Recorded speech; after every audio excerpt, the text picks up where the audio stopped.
কেমন হবে বলুন তো শহরের এই যানজট, এত কোলাহল সব কিছু বাদ দিয়ে কোনো একটা নিরিবিলি নির্মম পরিবেশে নদীর উপর সারাটা দিন যদি কাটিয়ে দেওয়া যায়, খুব ভালোই হবে, তাই না?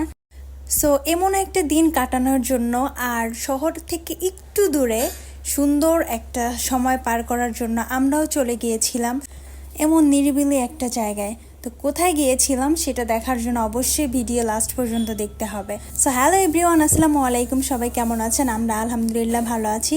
সো খুব সকাল সকাল আমরা রওনা দিয়েছিলাম আমাদের কাঙ্ক্ষিত জায়গার উদ্দেশ্যে।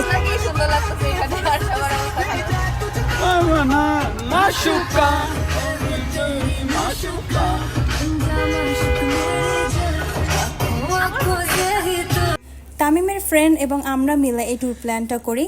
সকাল সকাল জার্নি স্টার্ট হওয়ার কারণে গাড়িতে দেখতেই পাচ্ছিল অনেকে ঘুমোচ্ছিল। ছোট্ট একটা ব্রেক নিয়ে আমরা এখানে দাঁড়িয়ে পড়লাম নাস্তা করার জন্য। সকাল সকাল রওনা দেওয়ার কারণে আমরা নাস্তা করিনি। সো আমরা একটা রেস্টুরেন্ট খুঁজে পেয়ে ওখানে বসে পড়েছিলাম নাস্তা করার জন্য। আমরা ছোটবেলায় সবাই মিশতে আগমন করতাম, কিন্তু ও করতো না। ও একদম এটার থেকে হাইটে হাইটে বসানো হয়ে যেত। আমাদের ফুল জার্নিটার ফুল ট্যুরটা ছিল খুবই এনজয়েবল, কারণ সবাই অনেক মজা করতেছিল, গল্প করতেছিল, হাসাহাসি করতেছিল। তো ইতিমধ্যে আমাদের নাস্তা চলে এসেছে। নাস্তায় ছিল পরোটা, ডিম ভাজি, ডাল ভাজি, এইগুলা। বিয়ে হয় না, বিয়ে করি না। পাত্র খুঁজছি আমরা ছেলেটার জন্য। প্লিজ যদি কারো সন্ধানে থাকে জানাবেন। পাত্র খুঁজছি। গল্প করতে করতে মজা করতে করতে ইতিমধ্যে আমাদের নাস্তাও শেষ হয়ে গেল, আর আমরা আবার জার্নি স্টার্ট করলাম। কোথায় যাচ্ছি এইটা দেখার জন্য আমাদের সাথে থাকতে হবে আর আমাদের পেজকে ফলো করতে হবে। চলেন জার্নিটা এনজয় করা যাক।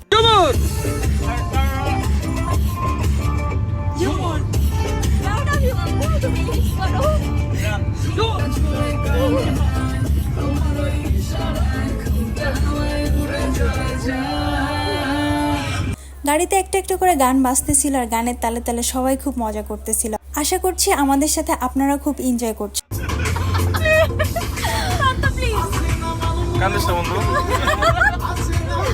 এত মজা করতে করতে জার্নিটা যে কখন শেষ হয়ে যাচ্ছে বোঝাই যাচ্ছে না।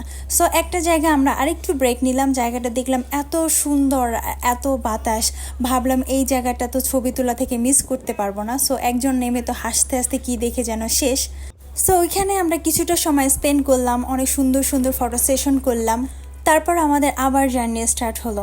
হয়তো আশেপাশটা দেখে অনেকে ধরে ফেলেছেন আমরা কোথায় এসেছি, হয়তো অনেকে ধরতে পারেননি। সো সম্পূর্ণ ভিডিও দেখতে থাকুন, তাহলে আপনারা নিজেরা বুঝতে পারবেন আমরা কোথায় গিয়েছিলাম। সো ফাইনালি আমাদের 4.5 ঘন্টার জার্নি শেষ হলো। ঢাকা থেকে এই পর্যন্ত আসতে আমাদের 4.5 ঘন্টা সময় লেগেছিল। এত ঘন্টা জার্নির পরে আমরা ফাইনালি আমাদের কাঙ্ক্ষিত প্লেসে পৌঁছে গেলাম। সো আমরা চলে এসেছি আজকে কিশোরগঞ্জের সেই বিখ্যাত নিকলি হাওর। সবাই হয়তো এই নিকলি হাওরের নাম শুনেছেন, আর অনেকে হয়তো এখানে ঘুরতে এসেছেন। তো আমাদের এবার ফার্স্ট টাইম নিকলি হাওরে ঘুরতে আসা। এসেই তো চারপাশের পরিবেশ দেখে খুবই ভালো লাগতেছিল, আর এত পরিমাণ বাতাস ছিল আর এত মনোরম পরিবেশ, খুবই ভালো লাগতেছিল। তো পাশেই দেখি একটা ডাবওয়ালা মামা, সে ডাব বিক্রি করতেছে, আর আমি ডাব খাওয়ার জন্য চলে গেলাম। আর যারা যারা এখানে আসবেন একটু সকাল সকাল আসার ট্রাই করবেন, তাহলে সারাদিন ঘুরে চারপাশটা সুন্দর করে উপভোগ করতে পারবেন। তামিমের ফ্রেন্ডরা সবাই মিলে বোট ঠিক করার জন্য চলে গেল।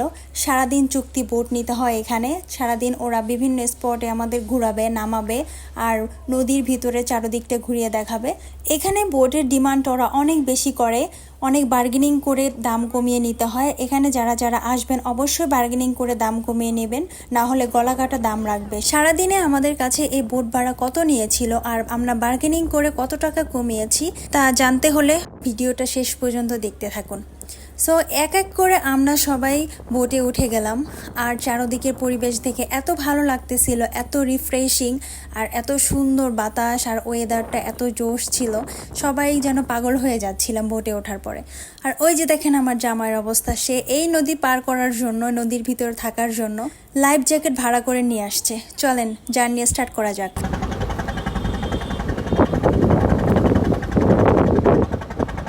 ফাইনালি আমাদের জার্নি স্টার্ট হলো। তো আমরা বোটে ওঠার সময় কিছু শুকনো খাবার কিনে নিয়ে আসছিলাম, বাদাম, চিপস, যারা যারা আসবেন কিছু খাবার নিয়ে আসবেন, তাহলে এই পরিবেশের সাথে বসে বসে বাদাম খেতে, চিপস খেতে খুব ভালোই লাগতেছিল।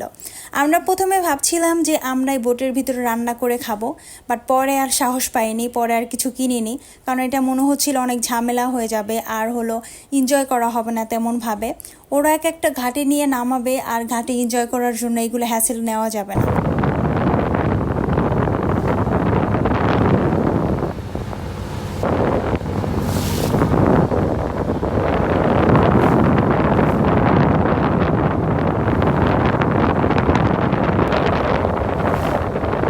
বোটের মাথায় বসে এই ওয়েদার আর পরিবেশটা ফিল করার জন্য হলেও একবার নিকলে যাওয়া উচিত সবার। আর আমরা দুইজন এখানে একটু পোজ দিয়ে দিচ্ছিলাম, আমার জামাইয়ের বরাবরের মতো পোজ। আর সবাই চিন্তা করছিল যে ছবি তুলবে বোটের মাথায় গিয়ে, আর একজন তো বোটের মাথায় ছবি তুলতে গিয়ে ফেরত আসতেছে, কারণ সে ভয় পেয়েছে। আর এই দৃশ্যটা অনেক সুন্দর ছিল, খুবই ভালো লাগতেছিল। সো অনেকক্ষণ বোট চালানোর পরে আমাদের একটা স্পটে এসে নামিয়ে দিল। এখানে দেখলাম এখানে লোকালে যে বাচ্চারা আছে ওরা আমরা বিক্রি করতেছে, জাম্বুরা বিক্রি করতেছে, বাদাম বিক্রি করতেছে পানির ভিতর হেঁটে হেঁটে, দেখে খুবই ভালো লাগলো। আর ওই যে দেখেন গাছের উপর এক একজন উঠে বসে আছে। এখানে তো তামিম দেখে নামার জন্য পাগল হয়ে গেছে যে এখানে নাম বসে গোসল করবে। আর পানি অতটা বেশি ছিল না, আর চারপাশের পরিবেশ এনজয় করতে আর এখানে গোসল করতে হয়তো মজাই লাগবে, এই জন্য ও নামার জন্য পাগল হয়ে যাচ্ছিল। আর চারপাশে অনেকেই এখানে গোসল করতেছিল, ফ্যামিলি সহ এসে নামতেছিল, মজা করতেছিল। আমরা ওদের কাছ থেকে বিভিন্ন ধরনের খাবার নিচ্ছিলাম আর নিয়ে খাচ্ছিলাম, খুব মজাই লাগতেছিল এরকম ভাসমান পরিবেশে খেতে। আর সবচেয়ে মজার ব্যাপার হলো ওরা এখানে শ্যাম্পু বিক্রি করতেছিল, মানে গোসল করার সময় কারো শ্যাম্পু লাগলে এখান থেকে শ্যাম্পু কিনে সবাই ইউজ করতে পারবে। ওইদিকে তামিম বাসা থেকে কাপড় নিয়ে গিয়েছিল এখানে ভিজার জন্য। সো সে চেঞ্জ করে এই তো নামবে অবস্থা। সে প্রথমে পা ভিজিয়ে দেখতেছিল যে পানি কতটুকু, সে ভয় পাচ্ছিল প্রথম নামতে। ফাইনালি সে নেমেই গেল। নেমে তো সে সেই রকম খুশি। আর এই দিকে সে গাছে ওঠার ট্রাই করবে, আর সে এই গাছে উঠতে পারবে না, সে শুধু চেষ্টাই করে গেল, বাট সে এটা পারলো না। তারপর আমি এখানে উপরে বসে বসে ভিডিও করতেছিলাম আর চারদিকটা এনজয় করতেছিলাম। চারদিকে মানুষ গোসল করতেছে, কেউ মজা করতেছে, ফ্যামিলির সঙ্গে খাওয়া দাওয়া করতেছে বোটে বসে বসে। আর এই যে সে লাইফ জ্যাকেট পরে ফেলেছে, মনে হচ্ছে এখানে অনেক পানি, সে ডুবে যাবে।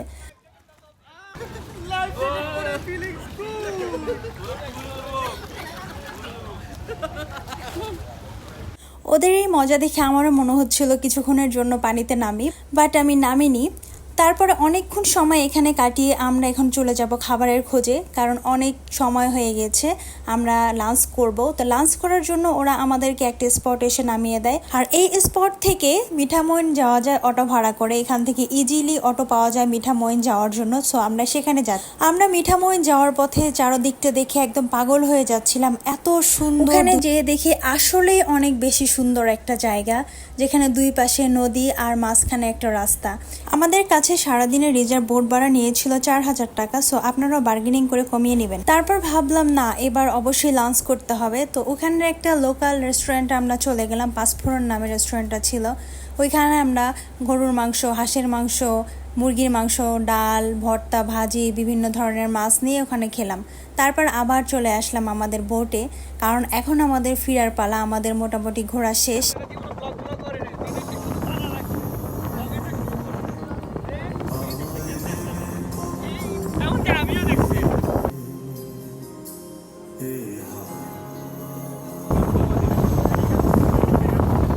সবাই একসঙ্গে মজা করতে করতে কখন যে সময় পার হয়ে গেছে বুঝতেই পারিনি। ফ্যামিলির সাথে সুন্দর সময় কাটানোর জন্য এখানে অবশ্যই যেতে পারেন আপনারা। সো আজকের ভিডিও এই পর্যন্ত, দেখা হবে নতুন কোনো ভিডিওতে। আল্লাহ হাফেজ।